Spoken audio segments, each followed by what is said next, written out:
So WhatsApp guys, চলে এলাম নতুন এক অসম ফোনের ভিডিও নিয়ে। স্যামসাং এর কথা যখন আসে সাধারণত তাদের ফ্ল্যাগশিপ ফোনের কথাই বেশি শোনা যায়, বাট আজকে যে ফোনটি নিয়ে কথা বলবো এখানে এমন কিছু আছে যেটা এই বাজেটে হয়তো প্রথম আসতে যাচ্ছে। বলছিলাম সদ্য লঞ্চ হওয়া স্যামসাং গ্যালাক্সি F15 এর কথা। আজকের এই ভিডিওতে এই ফোনটির প্রাইস, ক্যামেরা, পারফরমেন্স সম্পর্কে ডিটেলে জানতে পারবেন। এছাড়া সেই চমকগুলো তো থাকছে, তাই পুরো ভিডিও জুড়ে সাথে থাকার অনুরোধ রইল।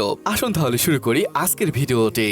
গাইস, ফোনটি যখন প্রথম হাতে নেবেন তখন কিছুটা ভারী লাগতে পারে, কারণ এটার ওজন প্রায় 214 গ্রামের মতো। অবশ্যই এটা খারাপ কিছু বলে মনে করি না, কারণ এখানে পেয়ে যাচ্ছেন 6000 মিলিঅ্যাম্পিয়ারের বিশাল সাইজের ব্যাটারি। পিছনের ডিজাইন যদি দেখেন, ওই ফ্ল্যাগশিপ ফোনের যে ডিজাইন ল্যাঙ্গুয়েজ ওটাকেই ফলো করা হয়েছে। এটা গ্রিন কালার। এটা ছাড়াও আরো দুইটা কালার অপশনে ফোনটি পাওয়া যাবে, একটা ব্ল্যাক এবং অন্যটি ভায়োলেট কালার। এদের মধ্যে গ্রিন কালারটি বেশি ভালো লাগছে আমার কাছে। আর আপনার কোনটা কেমন লেগেছে সেটা কমেন্ট করে জানাতে ভুলবেন না। পোর্টস এবং বাটনের কথা বললে বটমে রয়েছে 3.5mm jack, mic, type C port এবং একটু আলাদা রকমের স্পিকার গ্রিল। রাইট সাইডে পাওয়ার অন বাটন, আর দেখেই বুঝতে পারছেন এটাই মূলত ফিঙ্গারপ্রিন্ট সেন্সর। এরপরই রয়েছে ভলিউম রকার, উপরে নয়েজ ক্যান্সেলিং মাইক্রো রয়েছে, লেফট সাইডে রয়েছে সিম কার্ড ট্রে, আর এখানে হাইব্রিড সিম কার্ড স্লট রয়েছে। অর্থাৎ হয় দুইটা সিম কার্ড ব্যবহার করো, আর তা না হলে একটি সিম এবং একটি এসডি কার্ড ব্যবহার করতে পারবেন। ডিসপ্লে নিয়ে যদি বলি, এখানে পেয়ে যাচ্ছেন 6.6 ইঞ্চির ফুল এইচডি প্লাস 90 হার্জ রিফ্রেশের যুক্ত সুপার অ্যামোলেড ডিসপ্লে। আর এই সেগমেন্টে প্রথম কোন ফোন হবে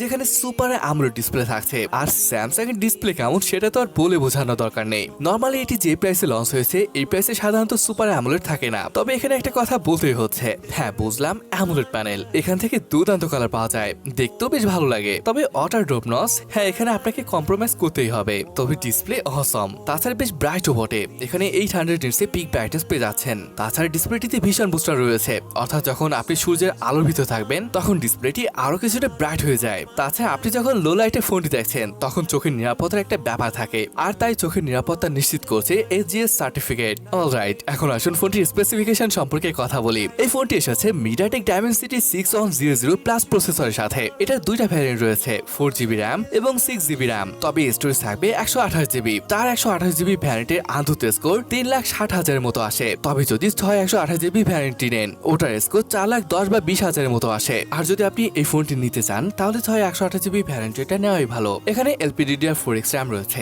এবং স্টোরেজ UFS 2.2 পাচ্ছেন। আর হ্যাঁ, ভার্চুয়াল RAM রয়েছে, অর্থাৎ 4GB নিলে আর 4GB এবং 6GB ভ্যারিয়েন্টটা নিলে আরো 6GB ভার্চুয়াল RAM পেয়ে যাবেন। মিডিয়াম সেটিংসে আপনি গেমিং করতে পারবেন, 40 FPS বেশ ভালোভাবে গেম প্লে করতে পারবেন। যেমনটা আপনাকে শুরুতে জানিয়েছি, এই ফোনটিতে 6000 mAh এর ব্যাটারি ব্যবহার করা হয়েছে, সাথে আবার রয়েছে 25 ওয়াটের চার্জার। এখানেও একটা কথা আছে, এটা এই সেগমেন্টে প্রথম কোন ফোন হবে যেখানে 6000 mAh এর ব্যাটারি ব্যবহার করা হয়েছে। আরো একটা চমক আছে এর ওয়াইস এ। দেখুন, প্রথম কথা হলো এখানে out of the box Android 14 থাকছে এবং এর উপরে One UI 6.1 রয়েছে। এটা যেমন দারুণ ব্যাপার, ঠিক তেমনি ভাবে কথা যখন আসে আপডেটের ব্যাপারে, তখন এটাই সেগমেন্ট ফার্স্ট করে ফোন 4 বছরের মেজর আপডেট এবং 5 বছরের সিকিউরিটি আপডেট দিচ্ছে। এটি যে প্রাইসে লঞ্চ হয়েছে হয় 2 বছর, আর তা না হলে 3 বছরের মেজর আপডেট এবং 4 বছরের সিকিউরিটি আপডেট দিয়ে দেয়। বাট এখানে 4 বছরের মেজর আপডেটই পেয়ে যাচ্ছেন। এটা আসলেই ভালো লাগার মতো ব্যাপার ছিল।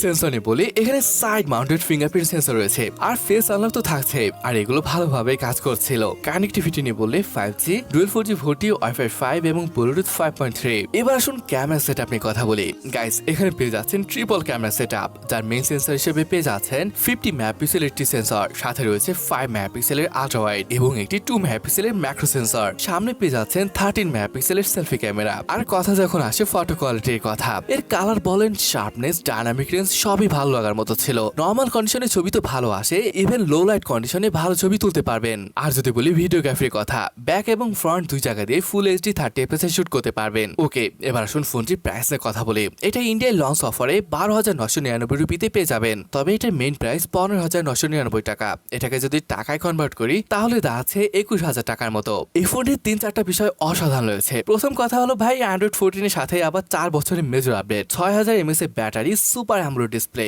ভালো লাগার মতো ক্যামেরা সেটআপ। তবে একটা জিনিস এখানে ভালো লাগেনি, সেটা অটো ড্রপনেস। যাই হোক, এখন বলুন তো ফোনটি আপনার কাছে কেমন লেগেছে, আর হ্যাঁ, ফোনটিকে 10-এ আপনি কত দেবেন সেটা অবশ্যই কমেন্ট করে জানাবেন। তাহলে আজকের ভিডিওটি এখানে শেষ করছি, দেখা হবে পরের ভিডিওতে।